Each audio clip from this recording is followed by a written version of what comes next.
आज मैं आपको दिल्ली कैंट की एक ऐसी स्टोरी बताने जा रही हूँ कि जब भी आप दिल्ली कैंट के उस रोड से निकलोगे ना, आपको एक बार माइंड में ज़रूर हिट करेगा। तो स्टोरी कुछ ऐसे स्टार्ट होती है। स्टोरी आज से 20-30 साल पुरानी स्टोरी है। तो दिल्ली, और वैसे भी आप सब जानते हो, दिल्ली कैंट एशिया का सबसे सबसे हॉन्टेड प्लेस है, टॉप प्लेसेस में से एक प्लेस है। तो मैं आज आपको भानु की स्टोरी बताने जा रही हूँ। ये स्टोरी ना आज से 20 साल पहले की स्टोरी है। तो उसके जो डैड थे ना, भानु के जो डैड थे, वो गवर्नमेंट जॉब में थे। और गवर्नमेंट जॉब में आपको पता है उस टाइम भी बहुत ज़्यादा ट्रांसफ़र्स होते रहते हैं। तो जो भानु के डैड थे ना, उनका ट्रांसफ़र हो गया एनटीयूजगंज में, लेकिन वो उस टाइम नोएडा में रहते थे। तो नोएडा में रहते थे, बट उस टाइम ना बहुत ऐसे, अब तो बहुत इजी है कि मेट्रो है, नोएडा से बस 1 घंटे में अप डाउन कर सकते हैं हम, बट उस टाइम इतना इजी नहीं था। तो उन्होंने सोचा कि वो ना एनटीयूजगंज के पास ही एक घर ले लेते हैं और वहीं रहेंगे। और मतलब सरकारी है तो 5 दिन तो ऑफिस जाना है, 2 दिन तो घर पे रहेंगे वो। तो उन्होंने सोचा 2 दिन उधर रह लूँगा, 5 दिन इधर रह लूँगा, अप डाउन भी बच जाएगा, मेरा टाइम भी बच जाएगा। तो ये सोच के ना वो घर ले लेते हैं एंड्रयूजगंज के आसपास, 5-6 किलोमीटर के आसपास वो घर ले लेते हैं। तो बहुत सही चल रहा होता है, सब कुछ बहुत सही चल रहा होता है। मतलब 2 दिन वो अपने घर पे रहते हैं, 2 दिन 5 दिन वो अपनी जॉब पे रहते हैं। ऐसे ही ना 5-6 महीने निकल जाते हैं और अब आ जाता है सर्दी का टाइम। तो एक दिन क्या होता है ना, जो उसके डैड होते हैं ना, उनके जो बॉस होते हैं, वो बोलते हैं कि अभी ना थोड़ी देर रुक जाओ, बहुत अर्जेंट काम है, कुछ एनालिसिस करना है वगैरह वगैरह करके वो रोक लेते हैं 11 बजे तक उन्हें। तो वो रुक जाती, क्योंकि अब मना तो कर नहीं सकते, क्योंकि डेली तो बंदा बोल नहीं रहा है, कभी कभी बोल रहा है, तो रुकना तो पड़ेगा ही। तो वो रुक जाते हैं। उसके बाद ना क्योंकि अब घर पे तो कोई है ही नहीं खाना खुना बनाना, तो वो सोचते हैं यार अब आज तो बहुत लेट हो गया, 11 बज गए, अब पता नहीं कब क्या क्या करूँगा। तो वो सोचते हैं आज मैं ना शॉर्टकट ले लेता हूँ। शॉर्टकट कौन सा? दिल्ली कैंट वाला शॉर्टकट। तो वो शॉर्टकट ले लेते हैं। अब रात के 11 बजे इस टाइम भी अगर आप उस रोड पे जाओगे ना, पूरी रोड खाली होती है, बट उस टाइम तो सोचो, आज से 20 साल पुरानी बात है, तो उस टाइम तो बिल्कुल रोड खाली थी। और उस टाइम ना इतनी ज़्यादा रोड डेवलप नहीं हुए थे, मतलब तो हर जगह स्ट्रीट लाइट वगैरह लगी हुई थी, पर उस टाइम ऐसा नहीं था, जंगल ज़्यादा था दिल्ली में 20 साल पहले। तो वो ना जाने लगते हैं, तो मतलब पूरा रोड सुनसान है। वो सोच रहे यार मैंने शॉर्टकट ले तो लिया, टेंशन हो रही है, डरता तो है ही बंदा, तो सोचता फटाफट ना घर पहुंचना है मेरे को। वो स्पीड में कर लेते हैं बाइक अपनी। जब वो स्पीड में बाइक करते हैं ना, मतलब बहुत आगे जब बढ़ाते हैं, तो उन्होंने एक और बाइक दिखती है। उसके पीछे ना एक लेडी बैठी होती है। उस लेडी का जो पल्लू होता है ना, वो टायर पे लटक रहा होता है। तो वो फटाफट जाते हैं भगा के उस बाइक के सामने और बोलते हैं कि मैडम अपना पल्लू ठीक कर लो, अब टायर में आ जाएगा, चोट वोट लग जाएगी। तो वो लेडी जो होती है वो अपना आराम से पल्लू उठा के ठीक कर लेती है। बट जो आदमी गाड़ी चला रहा होता है ना, वो उनको इतनी गंदी तरीके से देखता है कि मतलब होता है ना पॉजेसिव से आदमी की, मतलब क्यों मेरी लेडी से बात कर रहा है, ऐसे करके वो उस तरह घूरता है कि तूने क्यों बोला ऐसे करके। वो तो वो बहुत अजीब लगता है उनको, कि भानु के डैड को बहुत अजीब लगता है कि यार एक तो मैंने हेल्प करी, ऊपर से ये बंदा मुझे ही ऐसे घूर रहा है। तो उसके बाद क्या होता है ना, वो आगे निकल जाते हैं। फिर आगे निकल के ना एक जगह वो रुकते हैं, उनको शायद ग्लव्स वगैरह कुछ भी पहनना, वो रुकते हैं 1 सेकंड के लिए।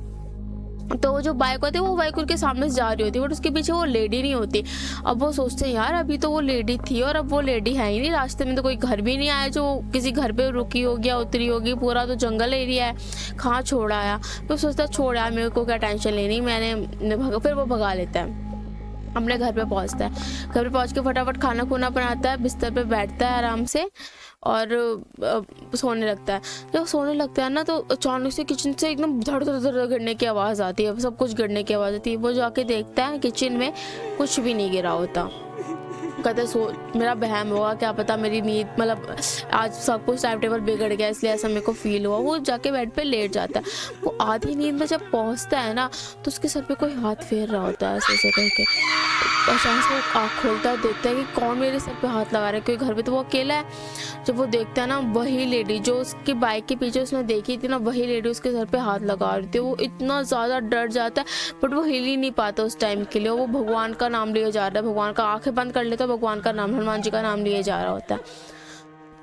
तो उसके बाद क्या होता है ना, कि मतलब वो जब हनुमान का नाम लेता है, वो लेडी उस टाइम के लिए वो गायब हो जाती है।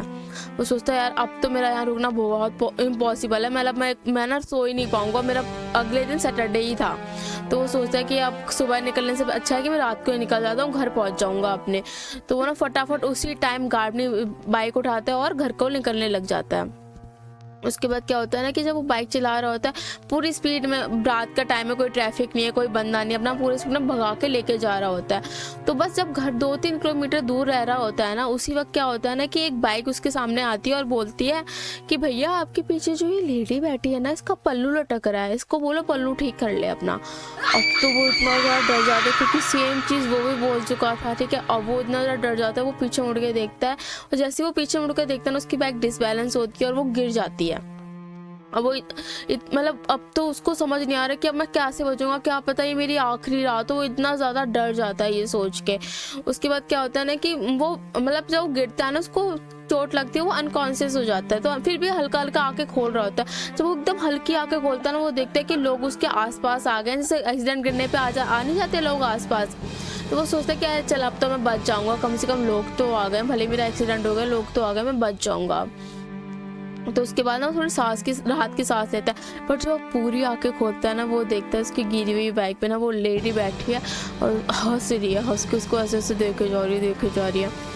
अब तो भाई वो इतना ज़्यादा डर चुका होता है, अब उसको नहीं पता क्या करना है क्या नहीं करना है, कैसे बचना है कैसे नहीं बचना। वो बस उठता है और भागने लगता है, बस भागते भागते अपने घर पे पहुंचता है और गेट खटखटाता है, खटखट खट। अब रात के 3 से 4 के बीच का टाइम था। अब उसकी वाइफ बोलती है इतनी रात को कौन आ गया। फिर वो देखते हैं उसके हस्बैंड चोट वोट लगी हुई है और वो घर पे पहुंचते ही बेहोश हो जाता है। उसके बाद ना उनको हॉस्पिटलाइज किया जाता है, 3-4 दिन वो हॉस्पिटल में रहते हैं। फिर वो बताते हैं कि मेरे साथ ये हुआ। फिर तांत्रिक मतलब जो भी होते हैं, बाबा वगैरह या पंडित वगैरह को बुलाते हैं वो लोग। उसके बाद वो धागा धूगा बांधते हैं, उसके बाद सब ठीक है। तो अभी भी ये एक स्टोरी नहीं है दिल्ली कैंट की। दिल्ली कैंट की ऐसी हज़ारों स्टोरियाँ जो लोगों ने एक्सपीरियंस की है। और आज भी 20 साल पहले की बात है और आज भी दिल्ली कैंट उतना ही खौफनाक है, इतना ही डरावना है कि आप रात को वहाँ अकेले ट्रैवल तो बिल्कुल भी नहीं कर सकते और आप साथ में भी नहीं कर सकते। ऐसी बहुत सारी स्टोरीज हैं कि मतलब आप पूरे ग्रुप के साथ करो और पूरे ग्रुप को ही चीज़ दिख गई कोई ना कोई। तो अभी भी वो उतनी ही खतरनाक जगह है। तो आई होप आपको ये स्टोरी अच्छी लगेगी। ऐसी ही स्टोरी के लिए आप मेरा चैनल दीप शावल सब्सक्राइब करें। And thank you for watching it.